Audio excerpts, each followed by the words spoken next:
നമസ്കാരം. കേരള സയൻസ് കമ്മ്യൂണിൻ്റെ ഭാഗമായി നടക്കുന്ന ഈ ശാസ്ത്ര സെമിനാറിലേക്ക് എന്നെ വിളിച്ചതിന് ആദ്യം തന്നെ നന്ദി രേഖപ്പെടുത്തുകയാണ്.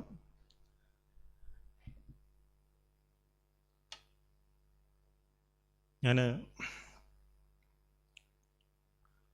പറയാൻ ഉദ്ദേശിക്കുന്ന ടോപ്പിക്ക് ന്യൂക്ലിയർ എനർജിയുമായിട്ട് ബന്ധപ്പെട്ട ഒരു കാര്യമാണ്. ന്യൂക്ലിയർ പവർ പ്ലാന്റുമായിട്ട് ബന്ധപ്പെട്ടുള്ള ഒരു കാര്യമാണ്. അത്ര ഡാർക്കാണോ ന്യൂക്ലിയർ എനർജി എന്നാണ് ആ ടോപ്പിക്കിൻ്റെ പേര്. ഈ വിഷയത്തിൽ കുറച്ച് മുമ്പ് 2-3 മാസം മുമ്പിട്ട് ഒരു ചർച്ച കേരള സമൂഹത്തിൽ മുന്നോട്ട് വെച്ചിട്ടുണ്ടായിരുന്നു. അത് കേരള സമൂഹത്തിന് മുന്നേക്ക് വെച്ചിട്ടുണ്ടായിരുന്നു. ശാസ്ത്രഗതി മാഗസിനിൽ കുറച്ച് തുടർ ലേഖനങ്ങൾ ഈ വിഷയത്തിൽ എഴുതുകയും അതിൽ ചർച്ചകൾ കൊണ്ടുവരാൻ വേണ്ടിയിട്ടുള്ള ശ്രമവും നടത്തിയിട്ടുണ്ടായിരുന്നു. കാരണം ന്യൂക്ലിയർ എനർജി എന്ന് കേൾക്കുമ്പോൾ പ്രത്യേകിച്ച് നമ്മളെ ചെറിയ കുട്ടികളെ ശ്രദ്ധിച്ചു നോക്കിയാൽ മനസ്സിലാവും. കാരണം വിവരങ്ങൾ ഏറ്റവും ആധികാരികമായി സൂക്ഷ്മമായിട്ട് നിരീക്ഷിക്കുന്ന ആൾക്കാർ ചെറിയ കുട്ടികളായിരിക്കും, പഠിക്കുന്ന കുട്ടികളായിരിക്കും. അപ്പോൾ അവരെ ശ്രദ്ധിക്കുന്ന സമയത്ത് നമുക്ക് പലപ്പോഴും ക്ലാസ് റൂമിൽ നിന്ന് അനുഭവപ്പെടുന്ന കാര്യം, ന്യൂക്ലിയർ എനർജി എന്ന് പറയുന്ന സമയത്ത് കുട്ടികളിലൊരു പേടിയാണ് ആദ്യമായിട്ട് ജനറേറ്റ് ചെയ്ത് വരുന്നത്. അതെന്തുകൊണ്ടാണ് എന്ന ചർച്ചയാണ് ഇത്തരത്തിലുള്ള ടോപ്പിക്കിലേക്ക് ലീഡ് ചെയ്യുന്നത്. സ്വാഭാവികമായിട്ടും ഒരു കോൺട്രവേഴ്സറി ആവും. Nuclear energy, nuclear power plant എന്ന് പറയുന്ന സമയത്ത് ഒരു കോൺട്രവേഴ്സറി സബ്ജക്റ്റായിട്ടാണ് പൊതുവേ ഈ വിഷയത്തെ സമീപിക്കാറ്. എന്തും വിവാദമാക്കുക എന്നൊരു ടെൻഡൻസി കേരള സമൂഹത്തിൽ പൊതുവേ ഉണ്ട്. അതുകൊണ്ട് തന്നെ ഇത്തരത്തിലുള്ള വിവാദങ്ങളാണ് കുട്ടികൾ കേട്ടിട്ടുള്ളത്. അതേ സമയത്ത് അവർ കടന്നു വന്ന ചരിത്രം അത് അത്ര നല്ല ചരിത്രമല്ല. 1942 ചിക്കാഗോ പ്രോജക്റ്റ് ഉണ്ടായ ശേഷം നമ്മളെ ന്യൂക്ലിയർ എനർജിയെ ഏതൊരു ശാസ്ത്ര ചിന്തയെയും ആദ്യം ഉപയോഗിക്കപ്പെടുക മിക്കവാറും മോശമായ വഴികളിലായിരിക്കും. നല്ല രീതിയിലേക്ക് ശാസ്ത്രീയമായ കാര്യങ്ങളെ പിന്നീടായിരിക്കും പലപ്പോഴും ഉപയോഗപ്പെട്ടിട്ടുള്ളത്. നമ്മുടെ ന്യൂക്ലിയർ എനർജിയും ചിക്കാഗോ പ്രോജക്റ്റും ഫസ്റ്റ് പോയി വന്നു ചേർന്നത് ഒരു അണുബോംബ്, ആറ്റം ബോംബ് രൂപീകരിക്കുക എന്ന ചിന്തയിലേക്കാണ്. ഒരുപാട് സയൻറ്റിസ്റ്റുകൾ ആലോചിച്ച് രൂപീകരിച്ച, ഹെൻറിച്ച് ഫെർമി ഇപ്പോൾ സയൻറ്റിസ്റ്റുകൾ ആലോചിച്ച് രൂപീകരിച്ച ഒരു ശാസ്ത്രീയമായ പ്രിൻസിപ്പിളിനെ ഉപയോഗപ്പെട്ടത് മറ്റൊരു രീതിയിലായിരുന്നു. കാരണം അന്ന് ലോകമഹായുദ്ധം നടക്കുന്ന കാലഘട്ടമായിരുന്നു. ഇതിൻ്റെ പര്യവസാനം, രണ്ടാം ലോക മഹായുദ്ധത്തിൻ്റെ പര്യവസാനം സ്വാഭാവികമായിട്ട് ഉണ്ടായിട്ടുള്ളത് ആറ്റം ബോംബിൻ്റെ ഹിരോഷിമയിലും നാഗസാക്കിയിലും ആറ്റം ബോംബ് ഉപയോഗിച്ച് കുറേ മനുഷ്യരെ വേവിച്ച് കൊല്ലുന്നതിലൂടെയായിരുന്നു. അവസാനം അങ്ങനെയായിരുന്നു. ചരിത്രം അങ്ങനെയാണ് അവസാനിച്ചത് അവിടെ. അതൊരു പ്രശ്നമാണ്. കാരണം ചരിത്രം പഠിക്കുന്ന കുട്ടികളൊക്കെ തന്നെയും ന്യൂക്ലിയർ എനർജി എന്ന് കേൾക്കുമ്പോൾ ആദ്യം മനസ്സിലേക്ക് വരുന്നത് ഈ ആറ്റം ബോംബിട്ടിട്ട് മരിച്ച കുട്ടികളെയും മനുഷ്യരെയും പറ്റിയാണ് അവരാദ്യം കേൾക്കുന്നത്. അത് സ്വാഭാവികമായിട്ടും അവരിൽ പേടി ഉണ്ടാവുന്നുണ്ട്. അവർ സൈക്കോളജിക്കൽ മൈൻഡിൽ അത് രൂപപ്പെട്ട് വന്നിട്ടുണ്ട്.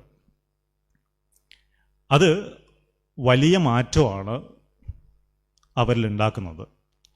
സ്വാഭാവികമായിട്ടും പിന്നീട് വരുന്ന ചർച്ചകളൊക്കെ തന്നെയും, പ്രത്യേകിച്ച് കേരളത്തിലുള്ള കുട്ടികൾ ചർച്ച വരുന്ന സമയത്തൊക്കെ തന്നെയും ഇതൊരു വിവാദ രൂപേണയാണ് നമ്മൾ കേൾക്കുന്നത്. അതൊരു പ്രശ്നമാണ്. ആ പ്രശ്നത്തെ അഡ്രസ്സ് ചെയ്യാൻ വേണ്ടിയിട്ടായിരുന്നു ഇങ്ങനെയുള്ള ചർച്ചകൾ വീണ്ടും. കാരണം കൂടംകുളമൊക്കെ വന്ന സമയത്ത് കൂടംകുളത്തിനെതിരെയൊക്കെ ഒരുപാട് തരത്തിലുള്ള ടോക്കുകൾ വന്നിട്ടുണ്ടായിരുന്നു. പുതിയ കാലത്ത് പുതിയ ടെക്നോളജികൾ ഉണ്ടായിട്ടുണ്ട്. കാലം മാറുമ്പോൾ സയൻസും അതിനനുസരിച്ച് വികസിക്കുന്നുണ്ട്. അല്ലെങ്കിൽ സയൻസ് കാലത്തെ മാറ്റാറുണ്ട്. സയൻസാണ് കാലത്തെ മുന്നോട്ട് നയിക്കുക. സയൻസിന് മാത്രമേ ശേഷിയുള്ളൂ. ഒരു പരിധിവരെ സയൻസ് ആധുനിക ചിന്ത രൂപപ്പെടുത്തുന്നതിൽ ഒരു ക്രമം ഉണ്ടാക്കി വെച്ചിട്ടുണ്ട്. പുതിയ കണ്ടെത്തലുകൾ പഠിച്ചുകൊണ്ടേയിരിക്കുക, നിരന്തരം തിരുത്തിക്കൊണ്ടേയിരിക്കുക, തെറ്റുകളെ തിരുത്തി മുന്നോട്ട് പോകുന്ന ഒരു പ്രക്രിയ രൂപീകരിക്കുന്നതിലൂടെ മോഡേണൈസേഷനിലേക്ക് മനുഷ്യൻ എത്തിച്ചത് സയൻസ് തന്നെയാണ്. അപ്പോൾ സ്വാഭാവികമായിട്ടുള്ള ടെക്നോളജിയിൽ വലിയ മാറ്റം, ഈ ന്യൂക്ലിയർ ടെക്നോളജിയിൽ, ന്യൂക്ലിയർ സേഫ്റ്റിയിൽ റേഡിയേഷൻ തടയുന്നതിൽ ഒക്കെ തന്നെയും പുതിയ തരത്തിലുള്ള മാറ്റങ്ങളും കാര്യങ്ങളൊക്കെ വന്നിട്ടുണ്ട്. അത് നമ്മൾ ഉൾക്കൊണ്ടിട്ടില്ലെങ്കിൽ പണ്ട് നമ്മൾ പറഞ്ഞ് ശീലിച്ച ചില സാധനങ്ങൾ കുടുങ്ങിപ്പോവും. കാരണം നമ്മൾ കേട്ടത് ചെർണോബിളും ഫുക്കുഷിമയും ഒക്കെയാണ്. കാരണം ന്യൂക്ലിയർ ഡിസാസ്റ്റർ എന്ന് പറയുന്ന സമയത്ത് നമ്മൾ ആദ്യം എത്തുക ചെർണോബിലാണ്. ചെർണോബിൽ ആ ദുരന്തം എല്ലാവരും കേട്ടതായിരിക്കും അല്ലേ? ചെർണോബിൽ ദുരന്തം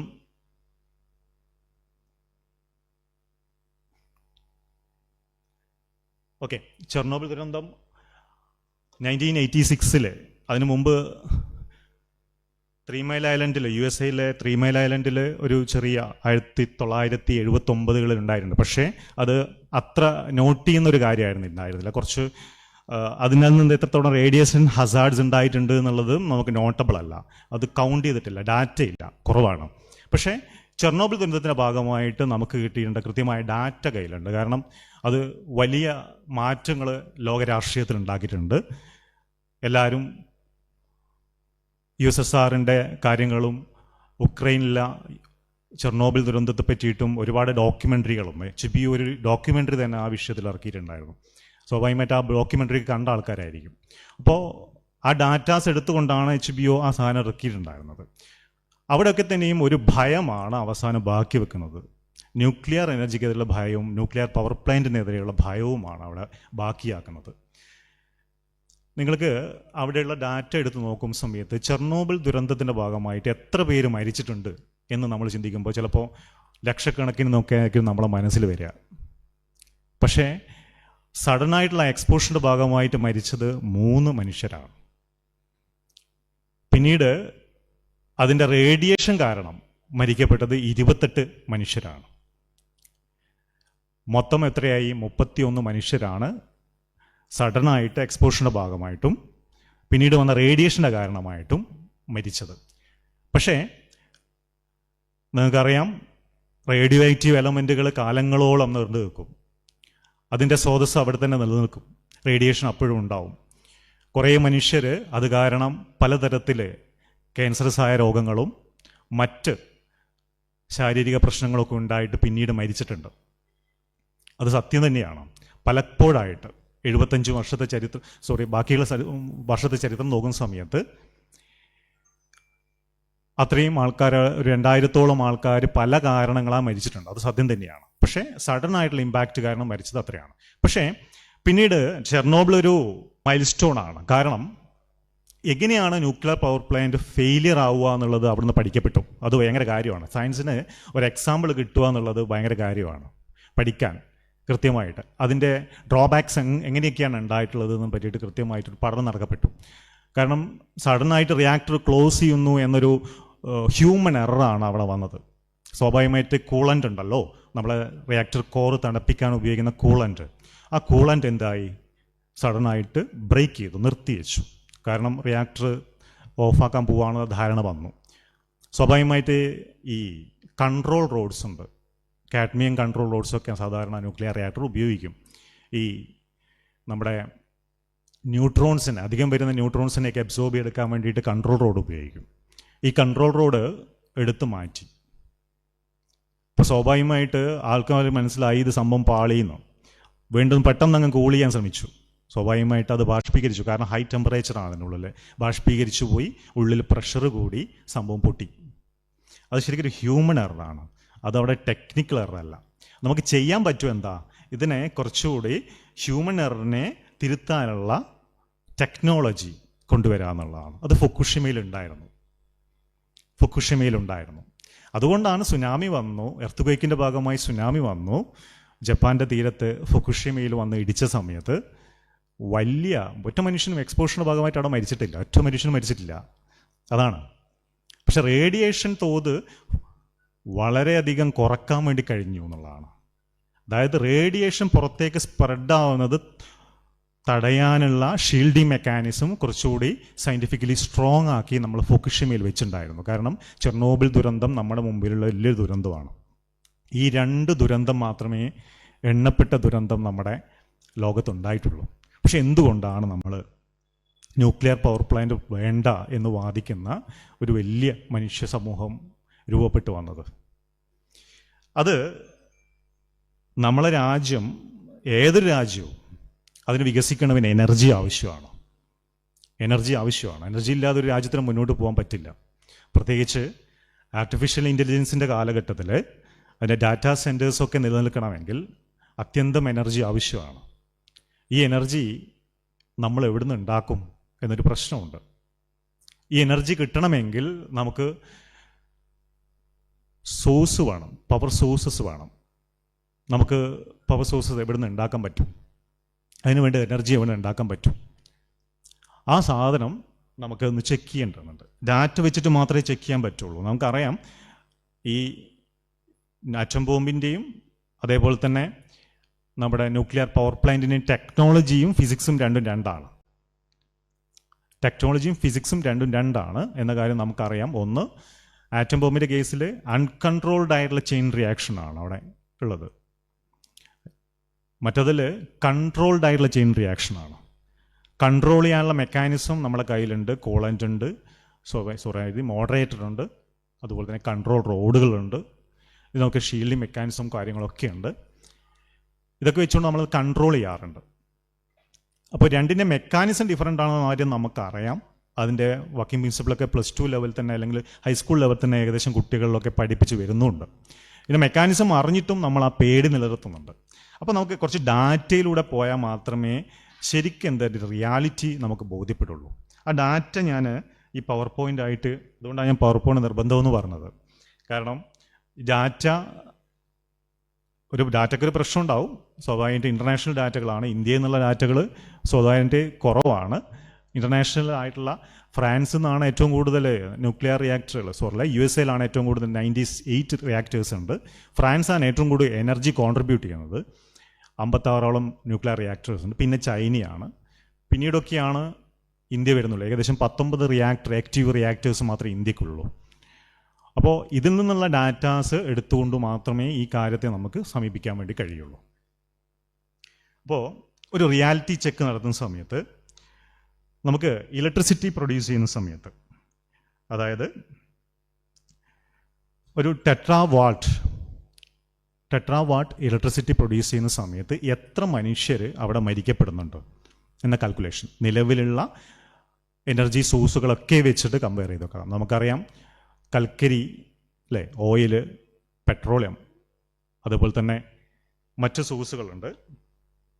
വിൻഡ് എനർജി ഉണ്ട്, സോളാർ എനർജി ഉണ്ട്. കാണുന്നുണ്ടോയെന്ന് അറിയില്ല, സ്ലൈഡ് കാണുന്നില്ലോന്ന് അറിയില്ല. ഇവിടെ വെളിച്ചത്തിൻ്റെ പ്രശ്നമുള്ളതുകൊണ്ട് സ്ലൈഡ് കാണുന്നില്ല. അപ്പോൾ മറ്റ് ഹൈഡ്രോ പവർ സ്റ്റേഷൻ ഉണ്ട്. നമ്മൾ കേരളത്തിൽ പ്രധാനമായിട്ട് ഉപയോഗിക്കുന്ന ഹൈഡ്രോ പവർ സ്റ്റേഷനാണ്. അതിൻ്റെയൊക്കെ ഒരു കമ്പാരിസൺ പറയുന്ന സമയത്ത് ഏകദേശം കോളിൽ നിന്ന് 33 ആൾക്കാർ മരിക്കുന്നുണ്ട് ടെട്രാവാട്ട് പവർ ഉൽപ്പാദിപ്പിക്കുന്ന സമയത്ത്.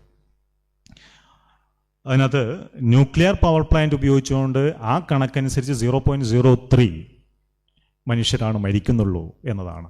അത്രയും പവർ ഉൽപ്പാദിപ്പിക്കുന്ന സമയത്ത് അതൊരു വലിയ കാര്യമാണ്. കാരണം ഇത് ഡാറ്റ എടുത്താൽ മാത്രം ക്ലിയർ ആവുന്ന സാധനമാണ്. അല്ലെങ്കിൽ നമുക്കൊരു എസംഷൻ ആയിരിക്കും ഉണ്ടാവുക. സയൻസിലെ എസംഷൻസ് വലിയ കാര്യമൊന്നുമില്ല. അത് വെറും എസ്യൂം ചെയ്തിട്ട് വെറും ഷൂട്ട് ഗസ്സുകളുണ്ടെന്ന് മാത്രം കാര്യമില്ല.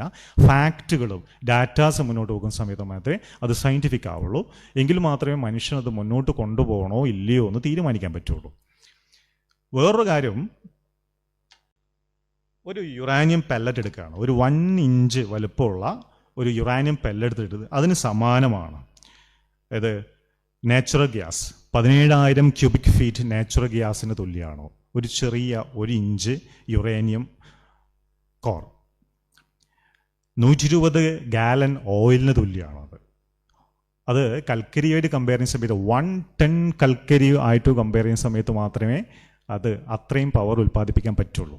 1 ടൺ കൽക്കരി ഉണ്ടെങ്കിൽ മാത്രമേ 1 ഇഞ്ച് വലുപ്പമുള്ള യുറേനിയം ന്യൂക്ലിയസിന് എനർജി കിട്ടുള്ളൂ. അപ്പോൾ നമുക്ക് അതിൻ്റെ ഒരു മനസ്സിലാവും, അതിൻ്റെ ഒരു വ്യത്യാസം മനസ്സിലാവും. അത് 1000 മെഗാവാട്ട് വൈദ്യുതി ഉൽപ്പാദിപ്പിക്കണമെങ്കിൽ എത്ര യുറേനിയം ന്യൂക്ലിയസ് വേണമെന്നറിയോ? 2 കിലോഗ്രാം. 1000 മെഗാവാട്ട് വൈദ്യുതി ഉൽപ്പാദിപ്പിക്കണമെങ്കിൽ. അതേസമയത്ത് കൽക്കരി 5600 ടൺ കൽക്കരി വേണം. അപ്പോൾ നിങ്ങൾക്ക് കർക്കിളി പവർ പ്ലാന്റും ന്യൂക്ലിയർ പവർ പ്ലാന്റും ഒക്കെ അവിടെ എസ്റ്റാബ്ലിഷ്ഡ് ആവുന്ന സമയത്ത് അതുണ്ടാക്കുന്ന വേസ്റ്റും അതുണ്ടാക്കുന്ന പാരിസ്ഥിതിക പ്രശ്നങ്ങളും അതുണ്ടാക്കുന്ന കാർബൺ ഡൈ ഓക്സൈഡ് ഇക്വലൻ്റ് എന്ന് പറയുന്ന മീഥേൻ അടക്കമുള്ള വാതകങ്ങളുടെ ടോട്ടാലിറ്റി എത്ര ഉണ്ടാവും എന്നുള്ളത് കറക്റ്റ് നമുക്ക് അനുമാനിക്കാൻ വേണ്ടി കഴിയും. അത് അതിന് മുമ്പ് കാർബൺ ഡൈ ഓക്സൈഡൊക്കെ പറയാം. കാരണം ഗ്രീൻ ഹൗസ് വാതകങ്ങൾ നമുക്കറിയാം, ലോകം ഗ്ലോബൽ വാർമിങ്ങിനെ റെസിസ്റ്റ് ചെയ്യാൻ വേണ്ടിയിട്ട് വളരെയധികം ഫണ്ട് അല്ലേ, നമുക്ക് കാർബണെ റെസിസ്റ്റ് ചെയ്യുക, കാർബൺ ഡൈ ഓക്സൈഡ് റെസിസ്റ്റ് ചെയ്യുക എന്നുള്ളത് വലിയൊരു ടാർഗറ്റായിട്ട് എടുത്തിരിക്കുകയാണ് ലോകരാഷ്ട്രങ്ങളൊക്കെ തന്നെയും. കോപ്പ് സബ്മിറ്റുകൾ, IPCCയുടെ റിപ്പോർട്ടുകൾ ഒക്കെ തന്നെയും വർഷാവർഷവും വരുന്നുണ്ട്. ഓരോ രാഷ്ട്രം എത്ര കുറക്കണം, ഇന്ത്യ എത്ര കുറക്കണം, അതിനെന്ത് ചെയ്തു. നമ്മൾ പിന്നെ പെട്രോളിയത്തിൽ എഥനോൾ കലർത്താനൊക്കെ തുടങ്ങിയിട്ടുണ്ട് കുറച്ച്. അതിൻ്റെ ഭാഗമായിട്ട് നമ്മൾ പെട്രോളിയത്തിൽ E10, E20 മാറിയിട്ടുണ്ട്. നമ്മളിങ്ങനെ പതുക്കെ മാറിക്കൊണ്ടിരിക്കുകയാണ്. പക്ഷേ ചിലവ് കൂടുന്നുണ്ട്, ഇപ്പോഴത്തെ മൈലേജ് കുറയുന്നുണ്ട്, മറ്റു പ്രശ്നങ്ങളൊക്കെ ഉണ്ടാവുന്നുണ്ട്. അത് പരിശോധിക്കണം. കാരണം നമുക്ക് വേണ്ടത് നല്ല എനർജിയാണ്, ക്ലീൻ എനർജിയാണ്. ഗ്ലോബൽ വാർമിങ്ങിനെ റെസിസ്റ്റ് ചെയ്യും വേണം അതിനെ. ഇതൊക്കെ ചെയ്യാൻ പറ്റുന്നത് മനുഷ്യന് മാത്രമാണ്, മറ്റാർക്കും ചെയ്യാനൊന്നും പറ്റുന്നില്ല. മനുഷ്യന് മാത്രം, സയൻസിന് മാത്രമേ ഗ്ലോബൽ വാർമിങ്ങിനെ റെസിസ്റ്റ് ചെയ്തിട്ട് മനുഷ്യ ജീവിതം ഇവിടെ സാധ്യമാകാൻ പറ്റുള്ളൂ.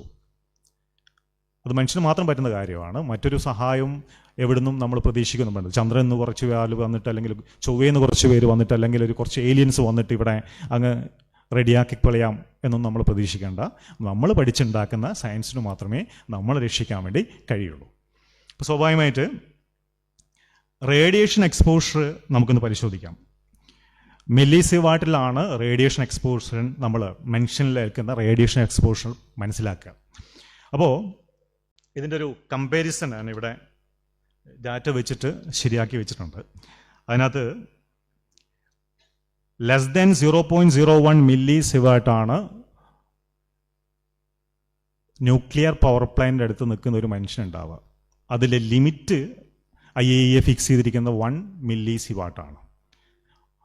അതിനത്ര അപ്പുറത്തേക്ക് പോകുന്ന തരത്തിൽ റേഡിയേഷനൊക്കെയും ബ്ലോക്ക് ചെയ്യാനുള്ള ഷീൽഡിംഗ് മെക്കാനിസം മിക്ക നൂതന റിയാക്ടേഴ്സും ഉണ്ടാക്കി വെച്ചിട്ടുണ്ട്. ഇവിടെ ഒരു ചെസ്റ്റ് എക്സ്റേ അല്ലെങ്കിൽ ഒരു ഫുൾ ബോഡി CT സ്കാൻ എടുക്കുന്ന സമയത്ത് പുറത്തു വരുന്ന റേഡിയേഷൻ്റെ അളവ് 10 to 20 മില്യൺ സിവാട്ടാണ്. ചെസ്റ്റ് എക്സ്റേ എടുക്കുന്ന സമയത്ത് 2.4 to 3 മില്ലി സിവാട്ടാണ്. അപ്പോൾ നിങ്ങളൊന്ന് ആലോചിച്ച് നോക്കൂ, റേഡിയേഷൻ എന്ന പേടി. ന്യൂക്ലിയർ പവർ പ്ലാന്റ് എവിടെയും വേണ്ട, ഞങ്ങളെടുത്തൊന്നും വേണ്ട ന്യൂക്ലിയർ പവർ പ്ലാന്റ്, വേണമെങ്കിൽ വേറെ എവിടെയെങ്കിലും ആയിക്കോട്ടെ എന്നാണ്. കേരളത്തിൽ ഉണ്ടാക്കാനേ പറ്റില്ല എന്നാണ് പറയുന്നത്. കേരളത്തിൽ സ്ഥലം കുറവാണ്, പാരിസ്ഥിതിക ദുർബല പ്രദേശമാണ്. സ്വാഭാവികമായിട്ട് നമുക്കവിടെ ചെറിയ ലൊക്കേഷനിൽ കേന്ദ്രീകരിക്കാൻ പറ്റുന്ന പവർ സോഴ്സുകൾ ആവശ്യമാണ്. കാരണം ഹൈഡ്രോ പവർ സ്റ്റേഷൻസ് ഉണ്ടായിക്കഴിഞ്ഞാൽ ഉണ്ടാകുന്ന പാരിസ്ഥിതിക പ്രശ്നങ്ങൾ നമ്മൾ പല രീതിയിൽ അനലൈസ് ചെയ്താണ്. വേണോ വേണ്ടിയോ എന്നുള്ള ചർച്ചകൾ ഇപ്പോഴും നടക്കുന്നുണ്ട്. പല സാധനങ്ങളും തടയപ്പെട്ടിട്ടൊക്കെ ഉണ്ട്. ആ ചരിത്രമൊക്കെ നമുക്കുണ്ട്. അപ്പം നമുക്ക് കേപ്പബിളായുള്ള എനർജി രൂപം എന്താണെന്നുള്ളത് ചിന്തിക്കേണ്ടതുണ്ട്. അപ്പോൾ റേഡിയേഷൻ പുറത്തേക്ക് വരുന്ന സമയത്ത് എത്രയൊന്നും കമ്പാരിസൺ ചെയ്ത് നോക്കിയാൽ മതി. മെഡിക്കൽ ഫീൽഡിൽ നിന്ന് റേഡിയേഷൻ വരുന്നത്, ബാക്ക്ഗ്രൗണ്ട് റേഡിയേഷൻ ഉണ്ട്. ഈ കൽക്കരി നിലയങ്ങളിൽ നിന്ന് റേഡിയേഷൻ വരുന്നില്ല എന്നൊക്കെ പറയുന്നത് വെറുതും തമാശയാണ്. അവിടെ നിന്നും ബാക്ക്ഗ്രൗണ്ട് റേഡിയേഷൻ ഇഷ്ടം പോലെ വരുന്നുണ്ട്. കൽക്കരി നിലയത്തിൻ്റെ അവശിഷ്ടങ്ങൾ, വേസ്റ്റിൽ നിന്നും ധാരാളം റേഡിയേഷൻ വരുന്നുണ്ട്. സ്വാഭാവികമായിട്ട് അവിടെ ഷീൽഡിംഗ് മെക്കാനിസം ഉണ്ടാവില്ല. കാരണം അത് കൽക്കരിയല്ലേ, റേഡിയേഷൻ ഉണ്ടാവില്ല. സ്വാഭാവികമായിട്ട് അവിടെ നിന്ന് രോഗങ്ങൾ വന്നിട്ട്, ക്യാൻസർ രോഗം വന്നിട്ട് ഒരുപാട് മനുഷ്യർ മരിച്ചു പോകുന്നുണ്ട്. അതാണ് നേരത്തെ കണക്ക് സൂചിപ്പിച്ചത്, കൽക്കരി നിലയത്തിന് കുറേ മനുഷ്യന്മാർ അധികം മരിച്ചു പോകുന്നുണ്ട് എന്നുള്ളത്. ഇനി മറ്റൊരു പ്രയാസം പറയുന്നത് വേസ്റ്റ് മാനേജ്മെൻറ്റാണ്. വേസ്റ്റ് മാനേജ്മെൻറ്റ് ഇഷ്യൂ തന്നെയാണ്. അത് ചുരുക്കി കെട്ടിയിട്ടൊന്നും കാര്യമൊന്നുമില്ല. കാരണം ന്യൂക്ലിയർ വേസ്റ്റ് അതിൻ്റെ ഹാഫ് ലൈഫ് പീരീഡ് നമുക്കറിയാം, കാലങ്ങളോളം നിൽക്കും. യുറേനിയം 235 വെച്ചിട്ട് ഉണ്ടാക്കുന്ന റേഡിയോറ്റീവ് വേസ്റ്റുകൾ അത്യധികം പ്രശ്നം തന്നെയാണ്. പക്ഷേ അതിൻ്റെ 97% നമുക്ക് അത്ര ഹാനികരമല്ലാത്ത ന്യൂക്ലിയർ വേസ്റ്റാണ്. അത് നമുക്ക് ഇത് പറയുന്ന പോലത്തെ ഈ എക്കോളജിക്കലി നമ്മൾ അത്ര ശ്രദ്ധിക്കാത്ത സ്ഥലത്തൊക്കെയും വളരെ കോൺക്രീറ്റിൻ്റെയൊക്കെ ഷീൽഡിംഗ് ഒക്കെ വെച്ചുകൊണ്ട് അതിൻ്റെ പെലറ്റൊക്കെ സൂക്ഷിക്കാനുള്ള സംവിധാനങ്ങളൊക്കെ ഉണ്ട്. അതിനകത്തൊക്കെ വെച്ചിട്ട് ഡെപ്പോസ് കടലിലൊക്കെ സൂക്ഷിക്കാനുള്ള, വെള്ളത്തിലൊക്കെ സൂക്ഷിക്കാനുള്ള മെക്കാനിസം നമ്മൾ രൂപപ്പെടുത്തിയിട്ടുണ്ട്. വെള്ളത്തിൽ സൂക്ഷിക്കുകയാണ് മിക്കവാറും ചെയ്യാറ്. കടൽ വെള്ളത്തിൽ, ഉപ്പ് വെള്ളത്തിലൊക്കെ സൂക്ഷിക്കുന്ന ടെക്നോളജിയൊക്കെ ഉണ്ട്.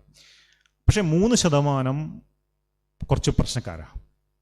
Nuclear waste. അതിന് മാനേജ് ചെയ്യാന്നുള്ളതാണ് ഇത്തരത്തിലുള്ള ന്യൂക്ലിയർ പവർ പ്ലാന്റുകളുമായിട്ട് അനുബന്ധമായിട്ടുള്ള വലിയ പ്രശ്നം. അത് പക്ഷേ അവിടെയും നമുക്ക് ടെക്നോളജിക്കലി കുറച്ച് സാധ്യതകളുണ്ട്. കാരണം ഈ 3% ന്യൂക്ലിയർ വേസ്റ്റുകളിൽ 1/3 നമുക്ക് റീയൂസ് ചെയ്യാൻ പറ്റും. അതിനെ റീയൂസ് ചെയ്ത് ഉപയോഗിക്കാനുള്ള ടെക്നോളജി മനുഷ്യൻ രൂപപ്പെടുത്തിയിട്ടുണ്ട്. അത് റീയൂസ് ചെയ്യുന്ന ടെക്നോളജി രൂപപ്പെടുന്ന സമയത്ത് ചിലപ്പം ഭാവിയിൽ അത്തരത്തിലുള്ള ന്യൂക്ലിയസുകൾ ഉപയോഗിക്കുകയും അത്തരത്തിലുള്ള ടെക്നോളജി ഉപയോഗിക്കുന്ന സമയത്ത് ഈ പറയുന്ന വളരെ ഹാനികരമായ വേസ്റ്റുകളെ കൺട്രോൾ ചെയ്യാൻ മനുഷ്യന് പറ്റും. അതിനെ കൺട്രോളിങ് ടെക്നോളജി മനുഷ്യൻ ഡെവലപ്പ് ചെയ്യാൻ പറ്റേണ്ടതാണ്. പിന്നെ മറ്റൊരു കാര്യം, ഇത് ഇങ്ങനെയുള്ള പ്രവർത്തനങ്ങൾ, അതായത് ഈ ഡാറ്റകളൊക്കെ പറയുന്നതും നമുക്ക് ന്യൂക്ലിയർ എനർജി വേണം എന്ന് തന്നെയാണ്. കാരണം അത് മറ്റുള്ള എനർജി സോഴ്സുകളായിട്ട് കമ്പയർ ചെയ്ത് പറയുന്ന സമയത്ത് സ്വാഭാവികമായിട്ട് ഇത് കുറച്ചുകൂടി സെക്യൂർ ആണ് എന്ന് തന്നെയാണ്. കാരണം മനുഷ്യന്മാരുടെ നിലനിൽപ്പാണല്ലോ അത്യാവശ്യം. അപ്പോൾ ഞാൻ മറ്റൊരു ഡാറ്റ പറയാം. അതായത് ഓരോ വിഭാഗത്തു നിന്നും ഇലക്ട്രിസിറ്റി എത്ര % വേൾഡ് വൈഡായിട്ട് ഉൽപ്പാദിപ്പിക്കുന്നുണ്ട് എന്നുള്ളത്. Share of electricity production by source world ഡാറ്റയാണ്. 40% സ്വാഭാവികമായിട്ട് കൽക്കരിയാണ്. പിന്നീട് അതിൻ്റെ ഭാഗമായിട്ട് ഒരു 12% ഈ ഡാറ്റയിൽ നിന്ന് ഗ്രാഫ് കാണാൻ പറ്റും. 12% നമ്മുടെ ന്യൂക്ലിയർ എനർജി വഴി നമുക്ക് കിട്ടുന്നത്, ഉപയോഗിക്കുന്നത്. അതിൻ്റെ ഗ്രാഫിൻ്റെ ട്രെൻഡ് നോക്കിയാൽ കാണാൻ പറ്റും. ഈ ന്യൂക്ലിയർ പവർ പ്ലാന്റ് വരുന്ന ഉപയോഗിച്ച നമുക്ക് കിട്ടുന്ന സാധനം കുറഞ്ഞു ആ പച്ച ലൈനാണ്. അതിങ്ങനെ താഴോട്ടേക്ക് വരുന്നത്. 2010-11 ശേഷമൊക്കെ താഴോട്ടേക്കാണ് വരുന്നത്. പ്രത്യേകിച്ച് ഫുകുഷിമ ദുരന്തത്തിന് ശേഷം അത് താഴോട്ടേക്കാണ് വരുന്നത്. അതിനർത്ഥം ജപ്പാൻ അടക്കമുള്ള രാഷ്ട്രങ്ങൾ ഇത് ഷട്ട് ഡൗൺ ചെയ്യാൻ വേണ്ടി തീരുമാനിച്ചിട്ടുണ്ട് അവരുടെ പൊളിറ്റിക്സിൻ്റെ ഭാഗമായിട്ട്. കാരണം ജനങ്ങൾ ആകെ പ്രശ്നത്തിലായി. കാരണം അവിടെ പ്രശ്നത്തിലാവുന്ന സമയത്ത് സ്വാഭാവിക ഗവൺമെൻറ്റിന് ഷട്ട് ഡൗൺ ചെയ്യാൻ മാത്രമേ ഓപ്ഷനുള്ളൂ. അത് ഘട്ടം ഘട്ടമായിട്ട് 2030 ഫുള്ളി ഷട്ട് ഡൗൺ ആക്കാം എന്നൊരു പ്രക്രിയയിലേക്കാണ് അവർ പോകുന്നത്.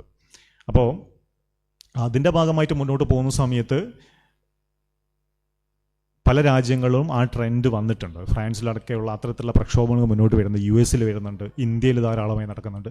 അപ്പം ഗ്ലോബലിലെ ട്രെൻഡ് ന്യൂക്ലിയർ എനർജി എന്ന ട്രെൻഡ് താഴോട്ടേക്കാണ് പോകുന്നത്. ആ ട്രെൻഡ് മനസ്സിലാക്കിയിട്ടാണ് ഇങ്ങനെ ചർച്ച വീണ്ടും കൊണ്ടുവരുന്നത്. നിങ്ങൾ കേട്ടിട്ടുണ്ടാവും, ചീമേനി കാസർഗോഡിൽ ഒരു ന്യൂക്ലിയർ പ്രൊജക്റ്റ് വരുന്നുണ്ട്. അതിൻ്റെ ഒരു പ്രപ്പോസലൊന്നും ആയിട്ടൊന്നുമില്ല. ചർച്ച വന്നപ്പോൾ തന്നെ ഉണ്ടായ കുതൂഹലം കേട്ടിട്ടുണ്ടാവും. നമ്മുടെ മാതൃഭൂമിയൊക്കെ സ്ഥിരം പാരിസ്ഥിതിക ലേഖനമൊക്കെ എഴുതുന്ന ആൾക്കാരെ കൊണ്ട് ഈ സാധനം എഴുതിച്ചിട്ടുണ്ട്. ഞാൻ വായിച്ചു. അതിൻ്റെയൊക്കെ അടിസ്ഥാനം നിങ്ങൾക്ക് വായിച്ചാൽ മനസ്സിലാക്കാൻ പറ്റും.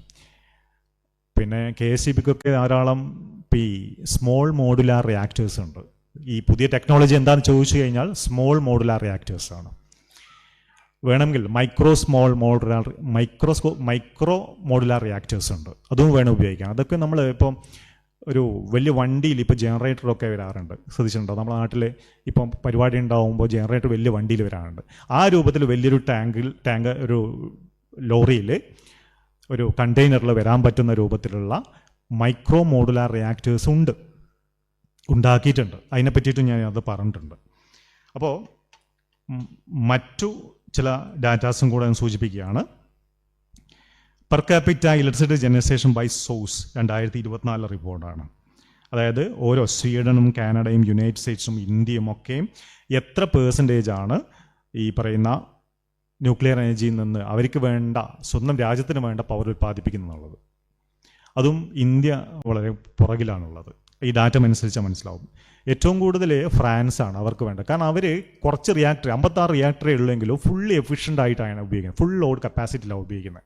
അതിന് എഞ്ചിൻ അവർക്ക് കൊടുക്കാൻ പറ്റുന്ന ലോഡ് കുറഞ്ഞ വിൽക്കുന്നുണ്ട്. അവർക്ക് മെയിൻ യൂറോപ്യൻ രാഷ്ട്രങ്ങൾക്ക് വിറ്റുള്ള വരുമാനമുണ്ട് ഫ്രാൻസിന്.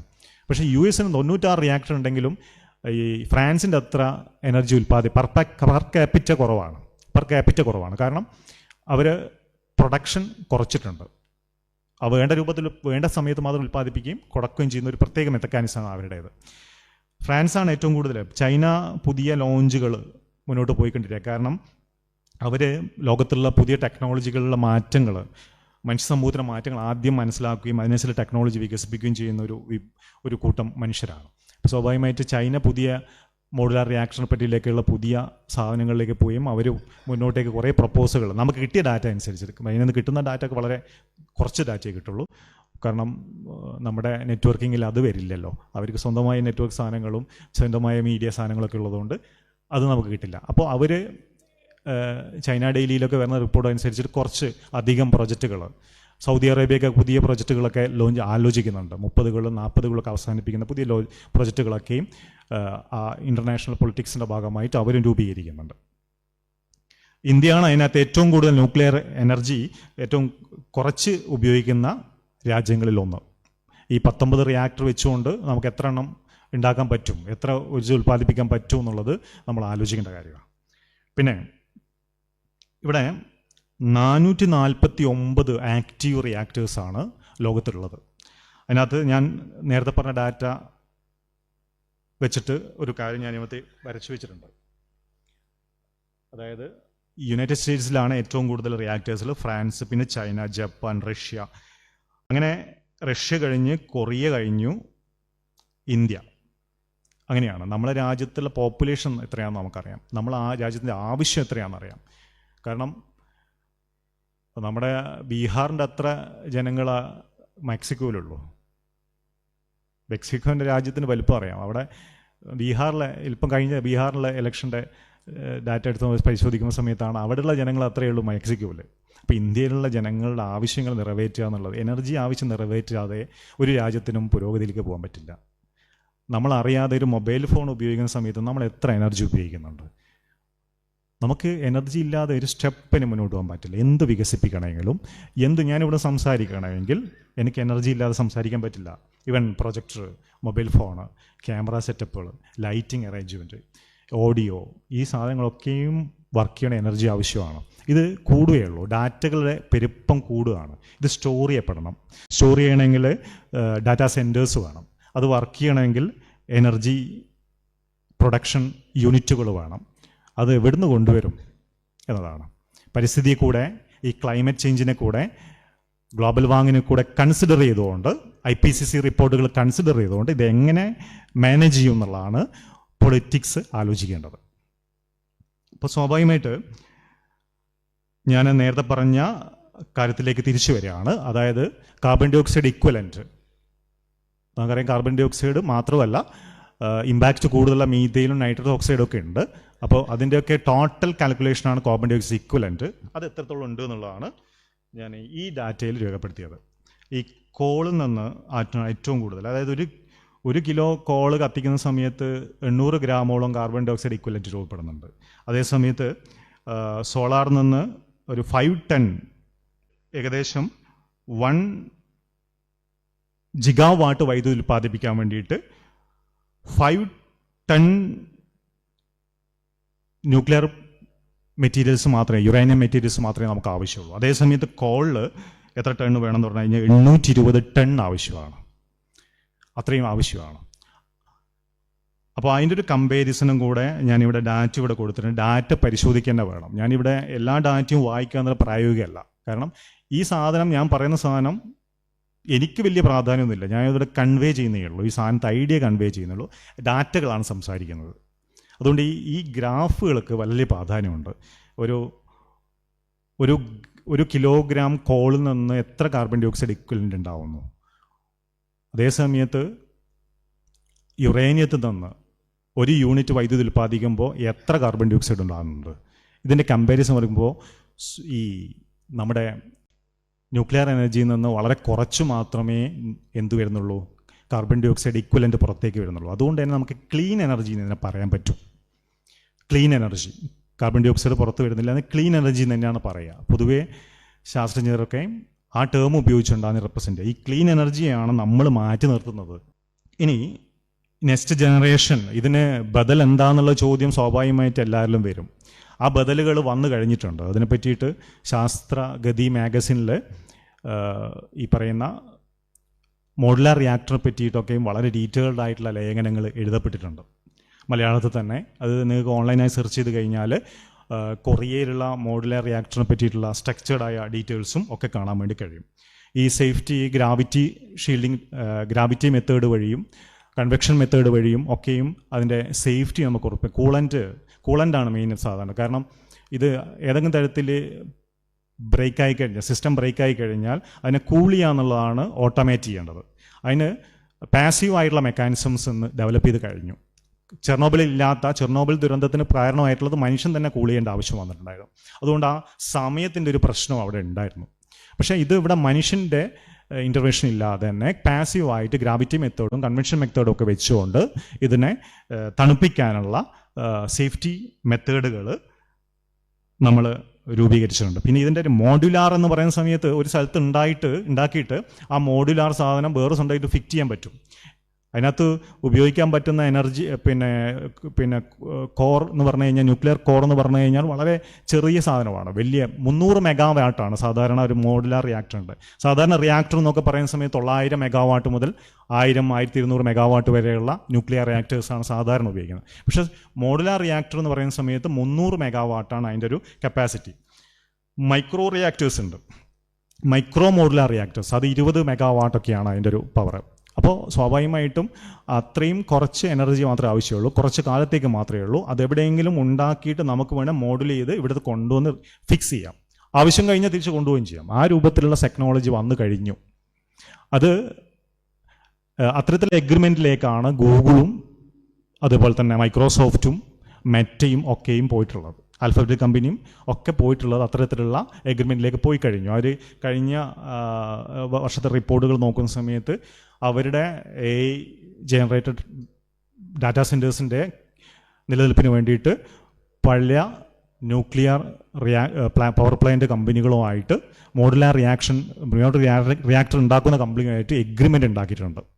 അത് അവരുടെ ഒരു ഡ്രീം പ്രൊജക്റ്റുകളാണത്. അത് നടന്നുകൊണ്ടിരിക്കുകയാണ്, ഇപ്പോൾ ഓൺഗോയിങ് ആണ്. ഇല്ലാതെ മുന്നോട്ട് പോകാൻ പറ്റില്ല. കാരണം നമുക്ക് ഇവിടുന്ന് AI ഉപയോഗിക്കണമെങ്കിൽ ഒരു ഡാറ്റ ഇവിടെ സെർച്ച് ചെയ്തിട്ട് അനലൈസ് ചെയ്തിട്ട് നമ്മൾക്ക് തരുന്ന ഉത്തരത്തിന് അവിടെ ഡാറ്റാ സെൻറ്റേഴ്സിൽ അത്രയധികം എനർജി ഉപയോഗിക്കുന്നുണ്ട്. അത് സത്യമാണ്.